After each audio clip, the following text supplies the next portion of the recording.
پھر رابطے ہوں گے، پھر سیاسی یاریاں بڑھیں گی۔ حکومت نے 26ویں آئینی ترمیم کے بعد 27ویں ترمیم لانے کی تیاری شروع کر دی۔ بلاول بھٹو کی وزیر اعظم سے ملاقات میں 2/3 اکثریت کے فارمولے پر غور کیا گیا۔ ترمیم کے لیے مولانا فضل الرحمان کو بھی منایا جائے گا۔ پی پی اور نون لیگ کے قانونی ماہرین کل اسلام آباد میں ملاقات کریں گے۔ چیئرمین پی پی کہتے ہیں وزرائے اعظم کو گھر بھیجنے کا راستہ رک گیا ہے۔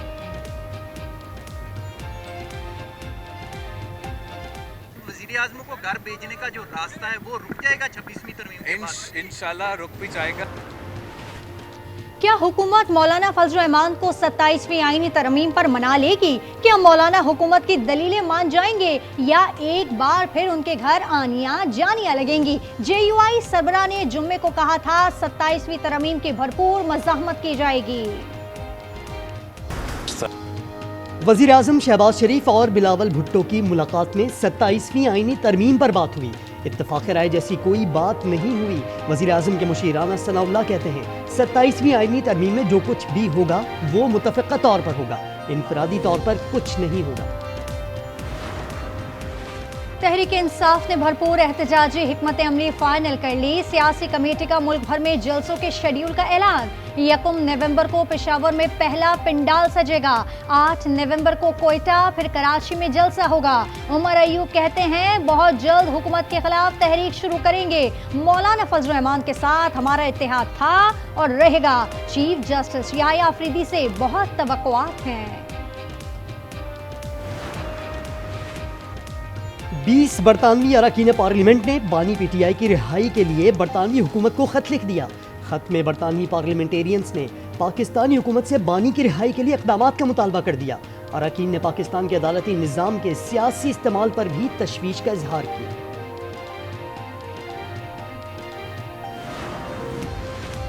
آج یہ شور مچا رہے ہیں ہمارے لیڈر کے ساتھ بڑا ظلم ہو رہا ہے۔ یہ کیسا ظلم ہو رہا ہے؟ احسن اقبال کا سوال۔ کہا عدالتوں نے سہولتیں دے رکھی ہیں، کھانے کو دیسی مرغ، جوس، سلاد اور ورزش کے لیے مشین ملی ہوئی ہے۔ خواجہ آصف نے کہا کہ ان میں شرم و حیا ہوتی تو ڈوب مرنے کا مقام تھا۔ سپریم کورٹ کے 8 بینچز 28 اکتوبر سے 1 نومبر تک مقدمات کی سماعت کریں گے۔ چیف جسٹس یحییٰ آفریدی کے حلف اٹھانے کے بعد ججز روسٹر جاری۔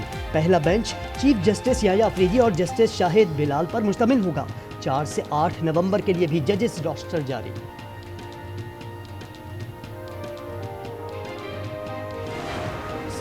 محمد رضوان نے سنبھال لی پاکستان وائٹ بال ٹیم کی کمان۔ Wicket keeper, better, one day اور T20 ٹیم کے کپتان مقرر۔ آل راؤنڈر سلمان علی آغا کو نائب کپتانی سونپ دی گئی۔ محمد رضوان کی ٹیم میں گروپنگ کی تردید۔ کہا کپتان بن کر خود کو بادشاہ نہیں سمجھوں گا۔ ٹیسٹ ٹیم سے ڈرا۔ بابر اعظم، شاہین افریدی اور نسیم شاہ کی دورہ آسٹریلیا میں واپسی۔ فخر زمان، شاداب خان اور افتخار احمد اسکواڈ سے آؤٹ۔ دورہ آسٹریلیا اور زمبابوے کے لیے قومی اسکواڈ کا اعلان۔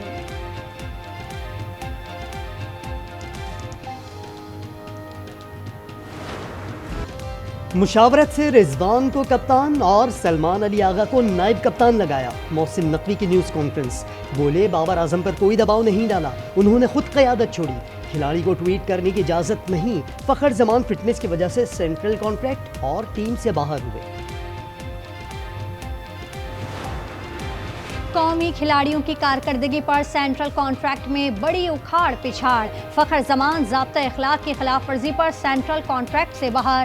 سرفراز احمد کا بھی کانٹریکٹ ختم۔ امام الحق اور افتخار احمد کی بھی چھٹی ہو گئی۔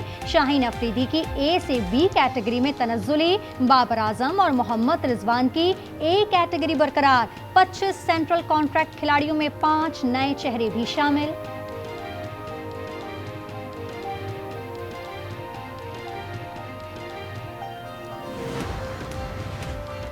مسلم لیگ قاف کو ملک بھر میں متحرک کرنے کا فیصلہ۔ ناراض ساتھیوں کو بھی منایا جائے گا۔ بیرون ملک پارٹی کی تنظیمیں 9 ہوگی۔ پارٹی کے صدر چودھری شجاعت نے محمد امجد کو ذمہ داریاں سونپ دی۔ پارٹی کا چیف آرگنائزر مقرر کر دیا گیا۔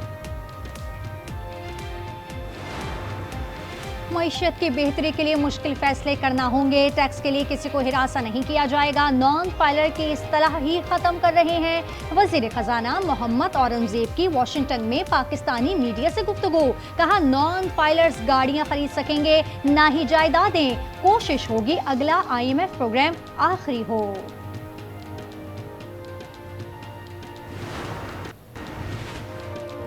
بانی پی ٹی آئی کی رہائی کے لیے عالمی سطح پر لابنگ کی جا رہی ہے، ایک اسرائیلی بانی پی ٹی آئی کو پیسے بھیج رہا ہے۔ وزیر اطلاعات سندھ شرجیل میمن کہتے ہیں بانی پی ٹی آئی اسرائیل کا ایٹمی ہتھیار ہے جو گرفت میں ہے۔ عدلیہ کو حکومت کے تابع کر دیا گیا، آئین کو اندھیرے میں تبدیل کیا گیا، سابق وزیر خزانہ مفتاح اسماعیل کہتے ہیں حکومت چلتی نظر نہیں آ رہی، حکومت نے ٹیکسوں کی بھرمار کر دی، نیا ٹیکس نظام لانا ہوگا، حکومت کو شاہ خرچیاں ختم کرنا ہوں گی۔ کشمیر پر بھارتی تسلط کے خاتمے کے لیے جدوجہد جاری رکھنے کا عزم، کنٹرول لائن کے دونوں جانب اور دنیا بھر میں مقیم کشمیری آج یوم سیاہ منا رہے ہیں۔ مختلف شہروں میں مظاہرے، ریلیاں اور تقریبات۔ صدر وزیر اعظم اور دیگر کا کشمیری عوام سے اظہار یکجہتی، ہم پاکستانی ہیں کے عنوان سے ملی نغمہ جاری۔ کراچی میں FIA کا ڈیفنس میں غیر قانونی کال سینٹر پر چھاپا، مبینہ طور پر پولیس اہلکار غیر قانونی کال سینٹر چلانے میں ملوث نکلے، کال سینٹر غیر ملکیوں سے حساس معلومات حاصل کر رہا تھا، مقدمہ درج، تحقیقات شروع کر دی گئی۔ 100 سے زائد اہلکار اور 20 گاڑیاں، مگر پشاور کے کارخانے میں لگی آگ 2 روز بعد بھی بے قابو۔ حیات آباد میں کلیئرنس آپریشن کے دوران آگ دوبارہ بھڑک اٹھی، بیسمنٹ میں گیس کی وجہ سے شعلے بھڑک اٹھے، ریسکیو اہلکار آگ بجھانے میں مصروف۔